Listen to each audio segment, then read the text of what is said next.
Welcome back. All right, so some more news of the day for all you fine people for your Monday, April the 8th. And we're going back to Arizona. Yep. The mayor of Scottsdale stirred things up today. So I understand what he's saying, and I'm going to go through this because there's some people who think he's trying to block Phoenix from building this. And that's not what I'm getting from this at all. So where they're building the arena and the retail and that whole district is kind of remote considering there's no infrastructure there. So what the Scottsdale mayor is saying is there's no infrastructure west of Scottsdale Road, which is where they're going to put this, and they have to pull the water from Phoenix. What he's saying is we don't have any water to spare in Scottsdale. And this has been a discussion in Nevada, in California, and in Arizona with drought conditions, with water being so scarce, adding all these people, adding the population. We've seen it in Nevada, we've seen it in Arizona, and some parts of California. It has people wondering, like, how sustainable is this? So when you're putting in a huge district like this, which is what the plan is for the Coyotes, I don't think it's crazy to discuss that. I've seen people talk about it in the comments as well.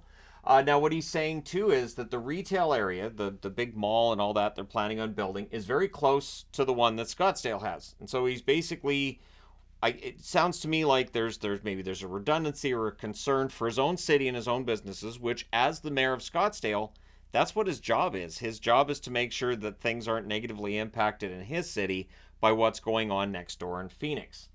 So he has demanded further development of the area as well to deal with traffic concerns, and the Arizona State Land Department has assured him that this will be required for a successful bid, meaning that the Arizona Coyotes, should they win the bid, are going to have to work on infrastructure in the area. Now, there's no reason to think that isn't baked into the cost, but maybe it isn't, and maybe it's one of those things that could come up. And we've talked about this. There's only one bidder in 80% of Arizona land auctions. Got it, fine.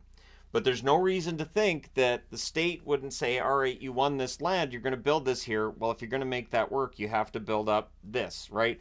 I know in Ottawa, that's been a discussion as well, that the area that the arena that the Ottawa Senators play out of is in, that the traffic is absolutely awful, and that whole area really needs a redo if you're going to make that work.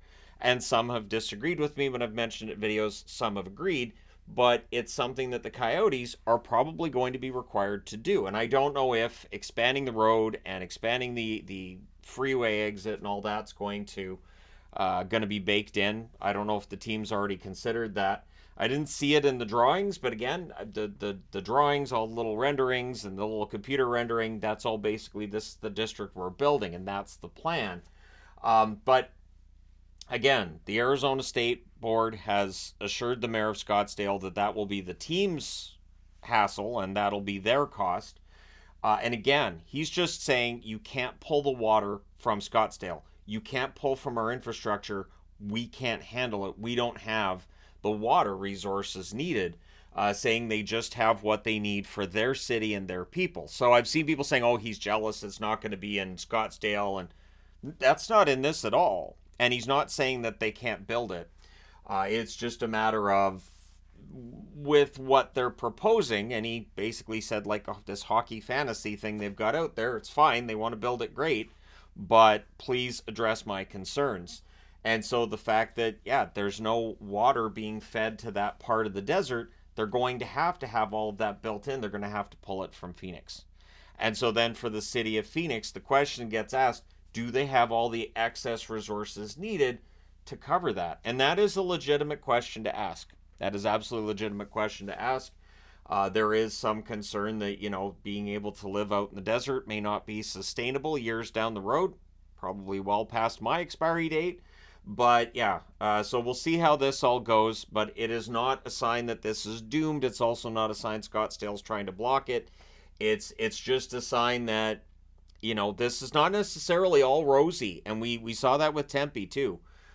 Tempe initially was just, yeah, look, we're going to build this. It's going to be great. We're going to go to a vote. It'll pass, no problem. And then it didn't pass, and it was a problem. So we'll see how things go for the Coyotes.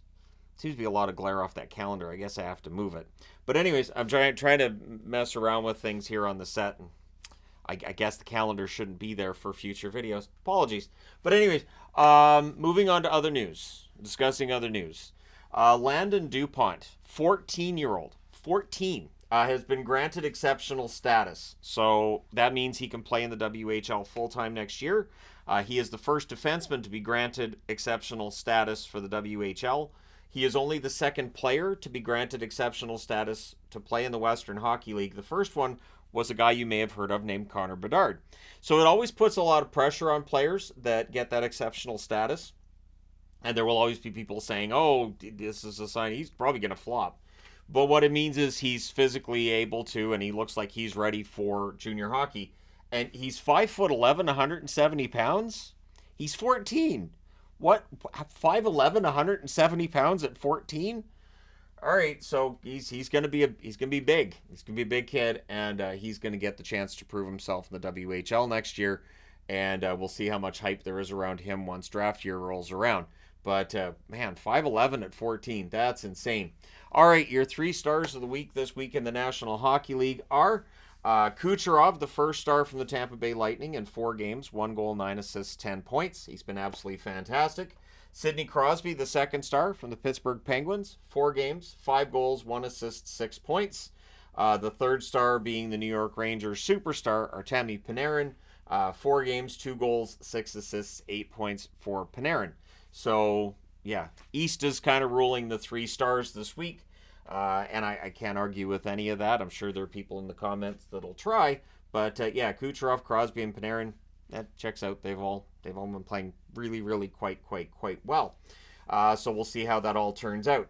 A little bit of a reminder here. I saw this in Elliot Friedman's feed. I figured I would throw this out there. The Canucks for Kids telethon's on Wednesday, so that's the game I'm going to as well.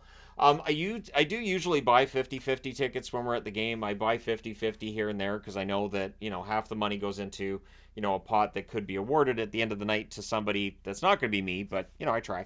But the other 50% goes to charity, so it goes to a good cause. Elliot Friedman will be coming out to support it again, so I'll be in the same building as Elliot Friedman for a few hours. But that's great. I do, suggest that if you're in British Columbia and you want to give, go for it. They're estimating that the 50-50 pot's going to be over $500,000, which, of course, if you're an Oilers fan, you're going to say that's chump change compared to our 50-50s. I know. Just throwing out there, $500,000 is all right. Usually I get my ticket and I look at how much the jackpot's at, and I'm going, all right, so if I get half of that, what am I going to do with it? And what are we going to do? I spend the money before I get it, and then I found out I didn't win, which just makes it sad. But anyways, so that's coming up on Wednesday. The Canucks for Kids telethon, always, it's a good cause. I'll keep an eye on what they're giving out. Usually they have at a certain amount. You'll get a gift from the team, and I very often do that because, again, it goes to a really good cause. So, getting back to some injury news around the National Hockey League, both Florida teams talked about here. First, Carter Verhaeghe. He has an upper body injury. He's out week to week, but he should be ready for Game 1 is what they're reporting, and that's the plan with Aaron Ekblad as well. Basically get them a couple of really good, strong practices, and then have them in the lineup for the first game for the Florida Panthers. Verhaeghe can be a big game guy, and definitely a guy who can score goals when you need him, so Florida needs him back. For Tampa Bay, less encouraging news. Chris Krenn reporting that the Tampa Bay Lightning will not get Mikhail Sergachev back for the first round. So Tampa Bay Lightning will be without Sergachev for the first round, and I'm wondering how much they might be kicking themselves for not being able to quite get Noah Hanifin. That was the plan, of course, was to try to, maybe add him. Although, Dumba's been good for them as well. I think Dumba's playing better for Tampa than he was in Arizona before the trade. But at any rate, yeah, they'll be without Sergachev for the first round. So if he's going to come back, maybe in the second round. This doesn't necessarily mean he's back in the second round either. Just don't plan on it for the first. But we'll see what happens. I'll be here to report on it when it happens. Let me know your thoughts in the comment section below as always. Don't forget to hit like and subscribe if you've not done so already. Thank you guys so much for all your support. I will talk to you again soon.